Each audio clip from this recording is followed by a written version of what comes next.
बेटा इस चैप्टर के आखिरी के दो टॉपिक हैं, विटामिन और न्यूक्लियाइक एसिड। पहले विटामिन, विटामिन को तोड़े अगर तो उसे बोलते हैं vital amines. Vital amines vitamin का फुल फॉर्म। तो vital amines are the some micro nutrients required for the growth and development of the body. हम बाहर से जो विटामिन खाते हैं या हमारी बॉडी खुद डेवलप करती है, तो वो हमारी बॉडी के ग्रोथ और डेवलपमेंट के लिए इंपॉर्टेंट है। तो there are two types of vitamin, water soluble और fat soluble. Water soluble vitamin और फैट सोल्यूबल विटामिन। जो वाटर सोल्यूबल विटामिन है वो है बी और सी ग्रुप के, विटामिन बी और बी के सारे ग्रुप वाले। और विटामिन सी ये वाटर सोल्यूबल है, ये पानी में घुल जाता है, तो ये हमें नुकसान नहीं करता। अगर हम बाहर से खा भी लें तो अगर ये एक्सेस खा लें तो ये यूरिन के थ्रू निकल जाएगा, तो हमें नुकसान नहीं करेगा। लेकिन जो फैट सोल्यूबल है ये हम बाहर से खाएंगे तो ये फैट सोल्यूबल है ADE के, इसलिए इसे एक्सेस में नहीं खाना चाहिए। ये जाके लीवर में डिपॉजिट हो जाता है, लीवर और एडिपोज टिश्यू पे। तो अगर हम बाहर से ज्यादा विटामिन ADE के लें एक्सेस, जो हमें बॉडी को नहीं चाहिए, तो जाके ये लिवर और एडिपोज टिश्यू में डिपॉजिट हो जाएगा और हमारे बॉडी में एडवर्स इफेक्ट करेगा, फैटी लीवर वगैरह कॉज कर देगा। हमारे एडिपोज टिश्यू यानी कि हमें ओबेसिटी का कुछ इसमें योगदान करेगा ये फैट सोल्यूबल। तो फैट सोल्यूबल फैट में घुलता है और वाटर सोल्यूबल बी और सी वाले याद रखना। तो फैट सोल्यूबल ADE के और वाटर सोल्यूबल बी और सी के। हमें क्या याद रखना है? हमें याद रखना है कि कौन से विटामिन से कौन से डिजीज होते हैं कमी से। विटामिन ए, विटामिन ए हमें पता है ग्रीन लीफी वेजिटेबल्स खाने से विटामिन ए मिलता है, सोर्सेस तो सबको बचपन से पढ़ते आ रहे हो आप। तो विटामिन ए की कमी से ज़ेरोफ्थैल्मिया हो जाता है या नाइट ब्लाइंडनेस। ज़ेरोफ्थैल्मिया होता है कि थेरेप्थैल्मिया कहते हैं हार्डनिंग ऑफ कॉर्निया ऑफ आई। आंख का जो ऊपर का कॉर्निया होता है, जो ऊपर कॉन्केव सरफेस होता है अबव वाला, कॉन्वेक्स जो ऊपर का, जहां से सबसे पहले लाइट की रिफ्रैक्शन होती है, वो हार्ड हो जाता है ज़ेरोफ्थैल्मिया। नाइट ब्लाइंडनेस हो जाती है। नाइट ब्लाइंडनेस मतलब होता है कि हमारे सेल्स, हमारी आई के अंदर एक सेल्स होते हैं, उन्हें कहते हैं rods. They are responsible for light. इनकी कमी हो जाती है, विटामिन ए की कमी से ये रोड्स कम हो जाते हैं, इनकी एक्टिविटी कम हो जाती है। ये होते हैं, हमें कम रोशनी में देखने में मदद करते हैं, डिम लाइट। जैसे अंधेरा होता है तो हम फिर धीरे धीरे हम देख पाते हैं। लेकिन जिनके अंदर रोड्स की कमी होती है वो शाम को 6-7 बजे के बाद जैसे अंधेरा होगा उनको दिखाई देना बंद हो जाता है, बहुत ही कम होगा। तो नाइट ब्लाइंडनेस हो जाती है, मतलब अंधेरे में नहीं दिखता। नाइट ब्लाइंडनेस का मतलब है कम दिखता है, क्योंकि उनके अंदर रोड्स की कमी हो जाती है, रोड्स इनएक्टिव हो जाते हैं due to absence of vitamin A. फिर आया जी विटामिन B1। विटामिन B1 की कमी। विटामिन B1 किससे मिलता है? ईस्ट, मिल्क और ग्रीन वेजिटेबल से। और उसकी कमी से होता है बेरी होता है आपका डाइजेशन वीक हो जाएगा। विटामिन बी की कमी होगी तो लॉस ऑफ एपेटाइट, मतलब जो भी खाएंगे जल्दी डाइजेस्ट नहीं होगा, तो वो उसे बेरी कहते हैं। फिर विटामिन B2। विटामिन B2 की कमी से होता है चिलियोसिस। चिलियोसिस क्या होता है? चिलियोसिस होता है किनारे यहाँ ना फट जाता है, होंठ के किनारे इधर ना फटने लग जाते हैं जब उसकी कमी होती है। यहाँ पे थोड़ा सा वाइट हो जाएगा या फट जाएगा किनारे, होंठ के किनारे साइड में। और इसकी कमी से डाइजेस्टिव डिसऑर्डर्स भी होते हैं, मतलब वही डाइजेशन की कमी है ना। अगला विटामिन B12, इसकी परनीशियस अनीमिया कहते हैं इसका फुल फॉर्म। परनीशियस अनीमिया मतलब एक तरह से RBC होता है, रेड ब्लड सेल, उसके अंदर आयरन की डेफिशिएंसी हो जाती है। अनीमिया मतलब आयरन की डेफिशिएंसी। तो विटामिन B12 से परनीशियस अनीमिया होता है। विटामिन C, जो सबसे ज्यादा कोरोना में खाया गया, विटामिन C, लिम्सी खाते थे ना, लिम्सी विटामिन C होता था उसमें। लिम्सी बंद, मतलब मिल ही नहीं रही थी मार्केट में। जो 20-22 रुपए का पत्ता वो 200-200 रुपए का मिल रहा था, वो मिल भी नहीं रहा था, कई जगह बंद है। तो विटामिन सी हमें हमारी इम्यूनिटी को बूस्ट करती है। हमारी इम्यूनिटी उसमें विटामिन C हमारी इम्यूनिटी को बढ़ाती है। उसकी कमी जो सिट्रस फ्रूट्स में पाई जाती है, जैसे संतरा, जैसे जो जूसी फ्रूट्स होते हैं उसके अंदर पाया जाता है विटामिन C, उसकी कमी से स्कर्वी हो जाता है। स्कर्वी का मतलब होता है ब्लीडिंग गम्स में ब्लीडिंग आ जाती है। फिर विटामिन डी की कमी से रिकेट्स हो जाता है। रिकेट्स में हड्डियां थोड़ी सी ऐसे बेंट हो जाती है, वो बचपन में ज्यादातर होता है मल न्यूट्रिशन की वजह से। तो विटामिन डी में आपकी बोन, जैसे पैरों के बोन्स में जनरली होता है, पैरों के बोन्स हल्के ऐसे टेढ़े हो जाते हैं, बेंट हो जाते हैं, उन्हें रिकेट्स कहते हैं। कई लोगों के पैर ना ऐसे ऐसे टेढ़े से होते हैं। तो वो बचपन से अगर आपकी मल न्यूट्रिशन है, न्यूट्रिशियस फूड नहीं खाया है, तो उसकी वजह से विटामिन डी की कमी से रिकेट्स हो जाता है। Vitamin E is again causes deficiency, causes muscular weakness. Vitamin के इंक्रीज्ड ब्लड क्लॉटिंग टाइम, चोट लग गई जल्दी खून जमेगा ही नहीं, खून निकलता रहेगा, जल्दी जमेगा नहीं विटामिन के की कमी से। और vitamin B6 is convulsions. Convulsions का मतलब होता है सोचने समझने की शक्ति को कम कर देना है जल्दी। तुम लोगों को तो ज्यादा है ये, विटामिन बी6 की कमी ज्यादा है। तो कहना है कन्वल्शंस का मतलब हुआ कि भाई सोच रहे कर रहे हैं, छोड़ना नहीं करते, मतलब आप एक निष्कर्ष पे नहीं निकल पाना, एक अंतिम निर्णय नहीं ले पाना एक तरह। तो ये सारी कमियां याद रख लेना, इनकी डिजीज याद रख लेना, ये एक एक नंबर में आते हैं 1 मार्क। आज का इंपॉर्टेंट टॉपिक है बच्चों न्यूक्लियाइक एसिड। आज का इंपॉर्टेंट टॉपिक, ठीक है, तो ये विटामिन याद रहेगा आपको, तो विटामिन ये याद कर लेना। फिर आज का जो इंपॉर्टेंट टॉपिक है वो है न्यूक्लियाइक एसिड। न्यूक्लियाइक एसिड को ध्यान से सुनेंगे और उनके ऊपर क्वेश्चंस कैसे आते हैं, यही लास्ट टॉपिक है इस चैप्टर का, फिर हम इसके क्वेश्चन आंसर करते हैं। सुनिए सबका ध्यान न्यूक्लियाइक एसिड की तरफ। Nucleic acid is a biomolecule which is a polymer of nucleotide।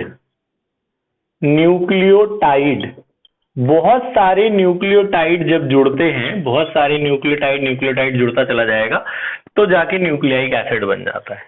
तो बहुत सारे न्यूक्लियोटाइड आपस में जब कंबाइन होते जाएंगे एक पर्टिकुलर सीक्वेंस में, तो उससे क्या बनता है, न्यूक्लियाइक एसिड। न्यूक्लियोटाइड किससे मिलके बना है? न्यूक्लियोटाइड 3 चीज से मिलके बना है। ये है जी न्यूक्लियोटाइड के 3 कंपोनेंट्स। न्यूक्लियोटाइड ऐसा दिखता है, देखो एक न्यूक्लियोटाइड जो दिखेगा ये इसके अंदर कैसा होता है। न्यूक्लियोटाइड में 3 चीजें होती हैं। एक होता है शुगर, 5 कार्बन वाली शुगर होती है, उसे हम राइबोज शुगर या पेंटोज शुगर कहते हैं। जैसे C6H12 वाला 6 कार्बन वाला है ना, वो ग्लूकोज 5 कार्बन वाला शुगर होता है, तो इसे राइबोज या पेंटोज शुगर कहते हैं। शुगर के साथ जुड़ा होता है फॉस्फेट ग्रुप। फॉस्फेट आपको पता ही है, PO4 3- फॉस्फेट का एक कंपाउंड होता है, फॉस्फेट ग्रुप जुड़ा होगा। शुगर फॉस्फेट ऐसे ही बड़े सारे शुगर फॉस्फेट लगे होते हैं। शुगर के साथ बेस लगा होता है, मतलब बेस और फॉस्फेट में लिंकेज नहीं होती, शुगर फॉस्फेट की लिंकेज होती है, जहां जहां शुगर होगा उसके साथ बेस लगा होता है। बेस क्या होता है, इसे हम लोग हेटेरोसाइक्लिक बेस या नाइट्रोजनस बेस कहते हैं। हेटेरोसाइक्लिक का मतलब चारों तरफ से आपके मतलब रेगुलर, जैसे 5 कार्बन वाला या 7 कार्बन वाला odd number of carbon molecules होते हैं। तो हेटेरोसाइक्लिक बेस या नाइट्रोजनस बेस 2 तरीके के होते हैं, प्यूरिन और पिरामिडिन। ये जो बेस हैं इनके 2 टाइप होते हैं, प्यूरिन और पिरामिडिन। इसको याद करने का तरीका ऐसा है, प्यूरिन ऐसे याद कर लेना, प्यूरिन AG और पिरामिडिन याद कर लेना कट, AG कट। प्यूरिन में AG और पिरामिडिन में कट। AG, A का फुल फॉर्म एडेनिन, G का फुल फॉर्म गुआनिन। कट में C का फुल फॉर्म साइटोसिन, U का फुल फॉर्म यूरेसिल, T का फुल फॉर्म थायमिन। तो प्यूरिन AG और पिरामिडिन कट, AG कट, ऐसे याद हो जाएगा, ठीक है जी। तो ये टोटल 5 बेस है, 1 2 3 4 5, 2 प्यूरिन होती हैं और 3 पिरामिडिन होती है। प्यूरिन में AG और पिरामिडिन में कट। तो ये जो सारे हैं ये तीनों मिलके क्या बनाते हैं, न्यूक्लियोटाइड बनाते हैं। ये पूरा एक न्यूक्लियोटाइड है, शुगर फॉस्फेट लगा होता है, तो ये एक न्यूक्लियोटाइड है। ऐसे ऐसे बहुत सारे न्यूक्लियोटाइड मिलके क्या बनाते हैं, न्यूक्लियाइक एसिड। ये पाया कहाँ जाता है, सेल के अंदर। हमारे जो सेल होते हैं एनिमल सेल, उसके अंदर ये पाया जाता है न्यूक्लियाइक एसिड। इसका काम क्या होता है, इसका काम 2 काम है इनके न्यूक्लियाइक एसिड के। एक, ये हमारी बॉडी की प्रोटीन सिंथेसिस में मदद करता है। हमारी बॉडी एक नॉन एसेंशियल अमीनो एसिड्स होते हैं ना, जो हमारी बॉडी खुद प्रोटीन बना लेती है, वो कैसे बनाती है, इनकी मदद से, न्यूक्लियाइक एसिड की मदद से। सेल हमारा खुद भी अपनी प्रोटीन जो जरूरत है वो खुद से भी बना सकता है, कुछ उसे नॉन एसेंशियल अमीनो एसिड्स कहते हैं। तो ये हमारे बॉडी के प्रोटीन बनाने में मदद करते हैं। दूसरा, ये हमारे बॉडी की हेरिडिटी पता ना आप लोगों को, हमारे फीचर्स आपने 10th में पढ़ा हेरिडिटी चैप्टर, हमारे फीचर्स हमारे पेरेंट्स से मैच करते हैं, है ना, और उनके उनके पेरेंट्स से मैच करते हैं। तो transfer of heredity is due to transfer of nucleic acid from one generation to the next generation. So there are 2 types of nucleic acid. अब न्यूक्लियाइक एसिड के 2 टाइप होते हैं, एक डीऑक्सीराइबोन्यूक्लियाइक एसिड और एक राइबोन्यूक्लियाइक एसिड, डीएनए और RNA, full form आपको पता ही है। This is deoxyribonucleic acid and this is ribonucleic acid. फर्क, इनमें डिफरेंस आता है पेपर में, बहुत इंपॉर्टेंट टॉपिक है। डीएनए, पहला डिफरेंस, ये पाया कहां जाता है? डीएनए पाया जाता है न्यूक्लियस के अंदर, सेल के अंदर जो न्यूक्लियस होता है उसके अंदर ये पाया जाता है ना। न्यूक्लियस के अंदर क्या पाया जाता है? डीएनए। और न्यूक्लियोटाइड्स में भी, इसमें आपका न्यूक्लियस के, बेसिकली ये न्यूक्लियस के अंदर पाया जाता है। और आरएनए कहां पाया जाता है? ये पाया जाता है जी साइटोप्लाज्म में, न्यूक्लियस के बाहर। आपको पता है सेल होता है, सेल के अंदर न्यूक्लियस होता है, न्यूक्लियस के बाहर का जो एनवायरनमेंट है उसे साइटोप्लाज्म कहते हैं। तो डीएनए इसके अंदर पाया जाता है, आरएनए इसके बाहर पाया जाता है, न्यूक्लियस के बाहर यानी साइटोप्लाज्म में पाया जाता है। दूसरा डिफरेंस, डीएनए भी न्यूक्लियोटाइड से मिलकर बना है, आरएनए भी न्यूक्लियोटाइड से मिलकर बनाई है ना। बस फर्क क्या है कि डीएनए में 2 न्यूक्लियोटाइड की स्ट्रैंड होती है, डीएनए डबल स्ट्रैंडेड होता है, एक न्यूक्लियोटाइड की स्ट्रैंड, दूसरी न्यूक्लियोटाइड की स्ट्रैंड। डीएनए में 2 न्यूक्लियोटाइड की स्ट्रैंड होती है। अब आपको एक चीज और याद रखनी है, डीएनए में जो ए होता है, एडेनिन वाला बेस, वो टी के साथ बॉन्ड बनाता है, डबल बॉन्ड, और जो जी वाला होता है, जी सी के साथ बॉन्ड बनाता है, ट्रिपल बॉन्ड, ATGC, ATGC, ये याद रखना है आपने। डीएनए में ए किसके साथ बॉन्ड बनाता है? ए बनाता है टी के साथ डबल बॉन्ड बनाता है, एडेनिन थायमिन के साथ, और जी गुआनिन किसके साथ बनाता है? साइटोसिन के साथ बनाता है। तो डीएनए में डबल स्ट्रैंडेड डीएनए का न्यूक्लियोटाइड स्ट्रैंड होती है, आरएनए में एक ही स्ट्रैंड होती है। आरएनए में ये वाली जो स्ट्रैंड होगी वो सिंगल होगी, और डीएनए में ऐसे ऐसे 2 स्ट्रैंड जुड़े हुए होते हैं। उनको जोड़ता कौन है आपस में? बेस।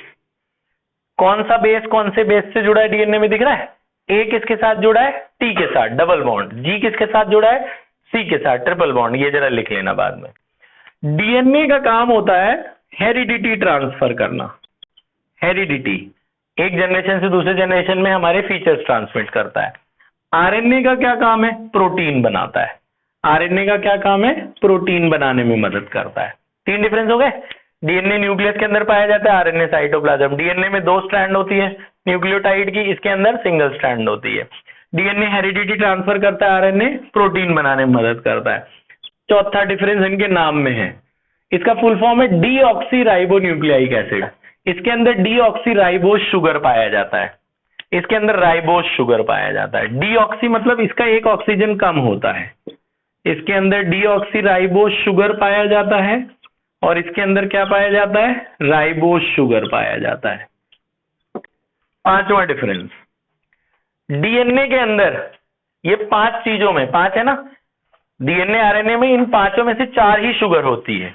इसके अंदर होता है ATGC, ATG और C, मतलब AG ये और ये होता है। उसके अंदर ये T नहीं होता, बस T की जगह U होता है, बाकी सब होगा। AGC इसके अंदर भी होगा, T की जगह क्या होता है? U। ठीक है, थायमिन की जगह यूरासिल होता है आरएनए के अंदर, ये याद रखना है आपको। ठीक है, डीएनए की प्रॉपर्टी होती है, अगर इसकी एक स्ट्रैंड टूट भी जाए ना, आधी, तो आधी खुद से डेवलप कर लेता है। डीएनए कॉपिंग पढ़ा था ना हमने 10th में, कि एक डीएनए की स्ट्रैंड दूसरी डीएनए की स्ट्रैंड बना सकता है, उसे कहते हैं replication. DNA has unique property of replication, अपना रेप्लिका, अपनी आइडेंटिकल कॉपी खुद तैयार कर सकता है डीएनए, आरएनए नहीं कर सकता, ये एक ही रहेगा। अगर इसकी एक स्ट्रैंड टूट भी जाए तो दूसरी स्ट्रैंड वो खुद बना लेता है DNA, it has a unique property of replication, but RNA do not replicate. Sometimes RNA may replicate, but mostly RNA do not replicate. ठीक है, RNA के 3 टाइप है, ये आप बाद में लिख लेना, टाइप्स ऑफ RNA. RNA के हमारे कोर्स में 3 टाइप है. mRNA, बाद में आप इनका फुल फॉर्म लिख लेना, messenger RNA. tRNA is transfer RNA, T stands for transfer, and third is rRNA, that is ribosomal RNA. Messenger RNA, transfer RNA and ribosomal RNA. ठीक है, ये सब तुम्हें याद रखना है. न्यूक्लियोटाइड के अलावा एक नया कंसेप्ट है, उसे कहते हैं जी न्यूक्लियोसाइड. ये आखिरी टॉपिक है, न्यूक्लियोसाइड. न्यूक्लियोटाइड और न्यूक्लियोसाइड में बस एक ही फर्क है कि न्यूक्लियोटाइड ये 3 चीज से मिलकर बना है. किससे? बेस, शुगर और फॉस्फेट. न्यूक्लियोसाइड के अंदर भाई फॉस्फेट नहीं होता, base sugar base sugar base sugar base sugar होता है, फॉस्फेट नहीं होता बस.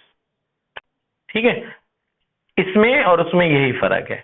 Nucleotides are basic in nature, nucleosides are acidic in nature. एक ये डिफरेंस एक्स्ट्रा है, तुम्हें लिख लेना.